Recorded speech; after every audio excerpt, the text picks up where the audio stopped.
Life as a Generation Z sucks. According to a 2023 survey conducted and reported by the Forbes, it is reported that on average a teenager spent almost 4.8 hours on social media. That is 1 hour more for girls, which is 4.3 hours, while boys having 4.4 hours on social media daily.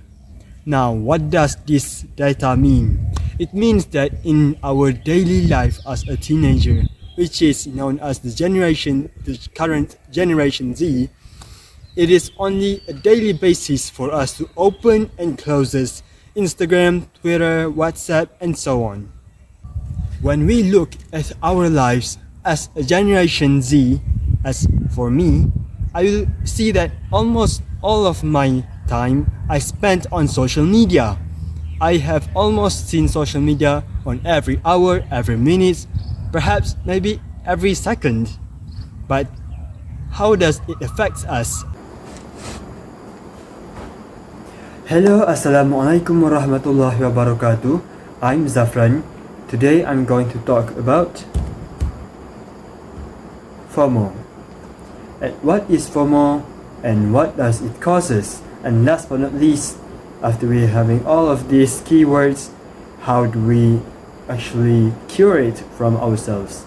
Now, let me introduce to you FOMO and how it relates to my theme just now, which is why does the life of Generation Z sucks? And how does it relate with FOMO? Now, in the daily lives of Generation Z person, such as a student or maybe an adult now or a child, that will not live from the habits of scrolling social media and looking at all the medias that has been put in there. And this often leads to a craving, a social pressure, and something that makes them think, wow, I must do this, wow, I must chase this person, wow, I must be like this. That is FOMO. FOMO is a short term known as fear of missing out. It is a common term used to describe a person who has been scrolling through so much social media that it affects his or her mind and make them think that they must be able to be like that. Let me describe the act. This is a person that is experiencing FOMO. They have been scrolling so much social media that they have this feeling of freeze, unable to get out of their bed and perform their daily tasks, such as this girl. She has been feeling so much FOMO that she just said that she's unable to catch up like that. You see, FOMO causes these very illnesses that makes people feel tired, feel anxious, and feel very disconnected from their own reality. There's various reasons why FOMO exists in our daily lives. Let me introduce you to our number 2 case, which is the causes of FOMO. What are the causes of FOMO?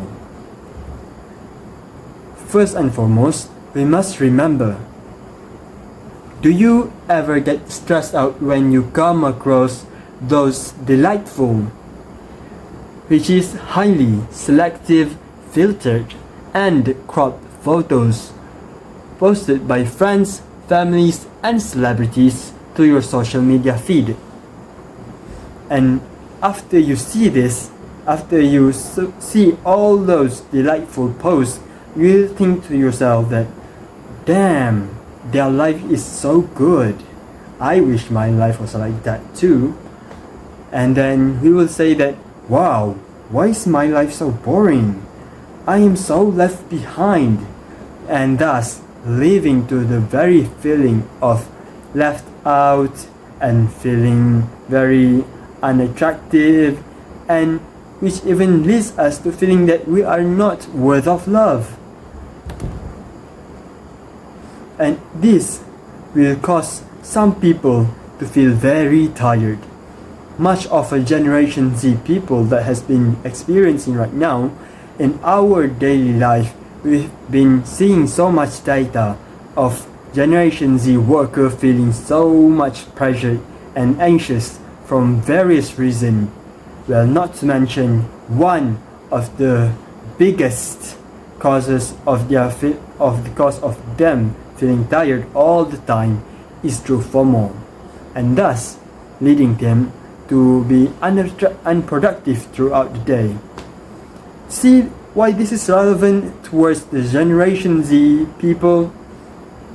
First of all, people used to live without worrying that people have to care what others receive from them, hence leading them to a healthier lifestyle. But now, with various electronics around showing so much social media such as Instagram, Facebook, Twitter, and so on, makes them think that we must follow these social trends in order to keep up with our life. And this is what makes them feeling so unbearably tired and leading them to feel like this. This is why we see many Generation Z are so tired and so weak, and such as people say. It's because of the FOMO. The FOMO that Generation Z has been experiencing is a big threat. And this is what makes them apart from Generation Y and X. Now let me continue. One common phrase that also has been aiding in the causes of FOMO among Generation Z is the phrase and the social pressure that is, you are missing the fun. Many people, even Generation Z, will always experiencing peer pressure. Yep, that's right. Pressure from the people surrounding you. The pressure that has been put onto you by the people around you just creates an expectation towards one another and making them think that they must meet what they wanted. So in order to keep relevant in the communities.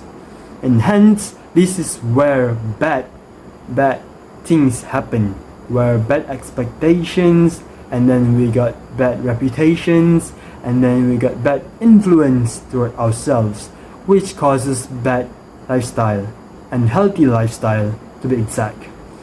And why this is the main reason many people are unable to escape from the FOMO, fear of missing out. It has been very common among Generation Z, Y, and Z, or any other people, where social pressure makes them think that they must follow the trend in order to keep up being relevant in the people. So with all of this problem being available in our life, how do we counter it and how do we manage it in order to have a healthy lifestyle? Let me enter the third topic of the day, which is how do we manage our FOMO? As a Generation Z and a person living amongst a community, it is very important for us to mention itself to ourselves in order for us to realize that FOMO is a real thing and we need to face it as a community. First, in order for us to actually understand it, we must have a mental stable or a clear mental objective so that we know what do we want in our lives. Mental stability will lead to the mental clarity, which helps us to be able to keep on making our right decision in all of our lifetime. If we just keep saying that, oh, there's an option that can make my life even better, oh, there's an option of a better life, oh, there's a way for me to improve my life, we won't see what's right for us. Even if things are available to us, it isn't really good for us. This thing is commonly mentioned in all of philosophy books, where we think that something is good for us, whereas those things are not good for us. And thus, which is why when we see something, when we see an option, we must think with a mental clarity. Is it the best for us? Is it good for us? If it's not, if it's just available, then it's not. It's just an option. We don't need many options. We just need a right option for ourselves. Leading on, my second way of countering this FOMO. We must find someone to talk about it. When we are experiencing illnesses, we must find the closest people that we can trust to help us manage the problem. For me, a Generation Z, I would find my parents, my friends, or maybe my siblings. I would openly avoid telling my illnesses or my problems to strangers or my colleagues, as it is someone that's hardly reliable 100%.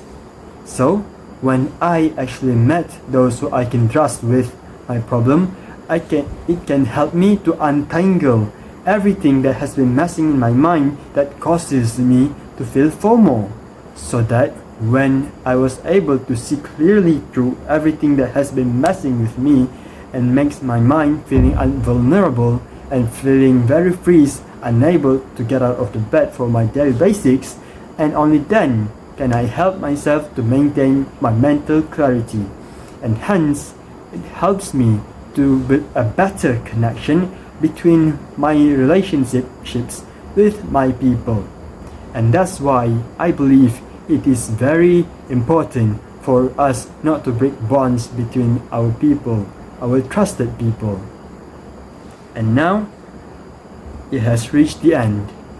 To add, let me read a quote that is from Warren Buffett, which reads, "The difference between successful people and really successful people is that really successful people say no to almost everything."